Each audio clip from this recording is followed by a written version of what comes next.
जय माँ लक्ष्मी। एक बार भगवान विष्णु जी शेषनाग पर बैठे बैठे बोर हो गए। उन्होंने धरती पर घूमने का विचार मन में किया। वैसे भी कई साल बीत गए थे धरती पर आए, और वह अपनी यात्रा की तैयारी करने लगे। स्वामी को तैयार होता देखकर लक्ष्मी माँ ने पूछा, आज सुबह सुबह कहाँ जाने की तैयारी हो रही है? विष्णु जी ने कहा, हे लक्ष्मी, मैं धरती लोक पर घूमने जा रहा हूँ। तो कुछ सोचकर लक्ष्मी माँ ने कहा, हे देव, क्या मैं भी आपके साथ चल सकती हूँ? भगवान विष्णु ने 2 पल सोचा, फिर कहा, एक शर्त पर। तुम मेरे साथ चल सकती हो। तुम धरती पर पहुंचकर उत्तर दिशा की ओर बिल्कुल मत देखना। इसी के साथ ही माता लक्ष्मी ने हाँ कह के अपनी बात मनवा ली, और सुबह सुबह माँ लक्ष्मी और भगवान विष्णु धरती पर पहुंच गए। अभी सूर्य देवता निकल रहे थे। रात बरसात होकर हटी थी। चारों ओर हरियाली ही हरियाली थी। उस समय चारों ओर बहुत शांति थी और धरती बहुत ही सुंदर दिख रही थी। और माँ लक्ष्मी मंत्रमुग्ध होकर धरती को देख रही थी और भूल गई थी कि पति को क्या वचन देकर आई है, और चारों ओर देखती हुई कब उत्तर दिशा की ओर देखने लगी पता ही नहीं चला। उत्तर दिशा में माँ लक्ष्मी को एक बहुत ही सुंदर बगीचा नजर आया, और उस तरफ से भीनी भीनी खुशबू आ रही थी और बहुत ही सुंदर सुंदर फूल खिले थे।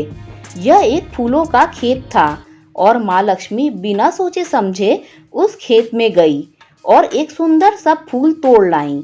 लेकिन यह क्या, जब माँ लक्ष्मी भगवान विष्णु के पास वापस आई तो भगवान विष्णु की आंखों में आंसू थे, और भगवान विष्णु ने माँ लक्ष्मी को कहा कि कभी भी किसी से बिना पूछे उसका कुछ भी नहीं लेना चाहिए, और साथ ही अपना वचन भी याद दिलाया। माँ लक्ष्मी को अपनी भूल का पता चला तो उन्होंने भगवान विष्णु से इस भूल की माफी मांगी।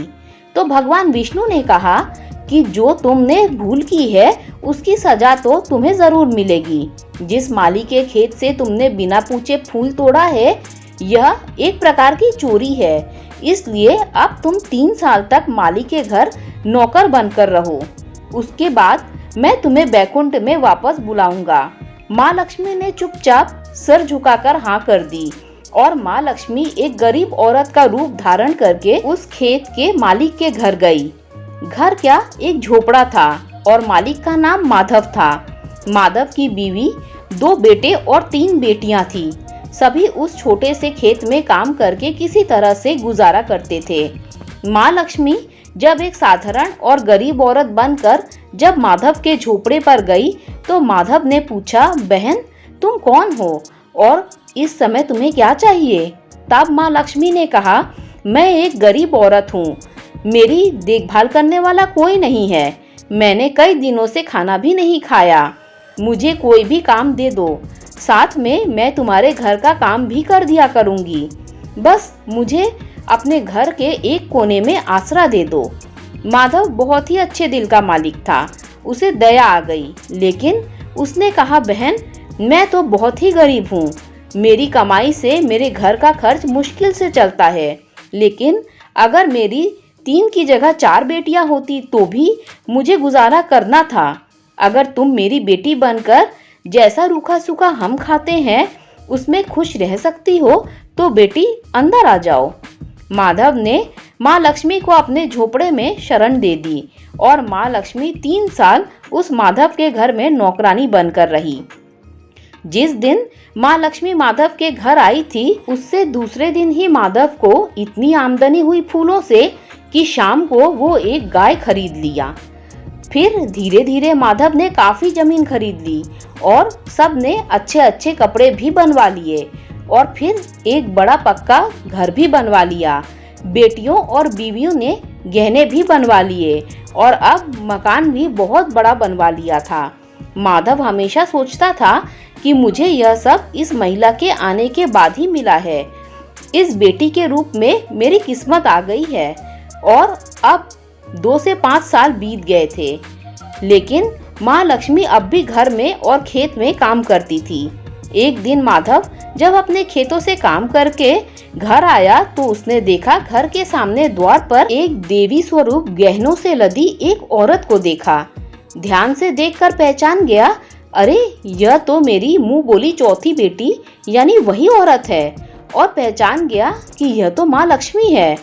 अब तक माधव का पूरा परिवार बाहर आ गया था और सब हैरान होकर माँ लक्ष्मी को देख रहे थे। माधव बोला, हे माँ, हमें माफ कर दो, हमने आपसे अनजाने में ही घर और खेत का काम करवाया। माँ, यह कैसा अपराध हो गया है माँ, हे माँ, हमें माफ कर दो। अब माँ लक्ष्मी मुस्कुराई और बोली, हे माधव, तुम बहुत ही अच्छे और दयालु व्यक्ति हो। तुमने मुझे अपनी बेटी की तरह से रखा, अपने परिवार के सदस्य की तरह से।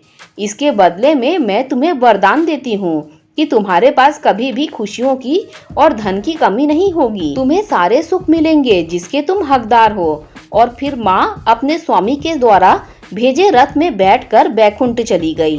दोस्तों, अगर आपको ये कथा अच्छी लगी हो तो लाइक, शेयर, सब्सक्राइब कीजिए। Thanks for watching this video.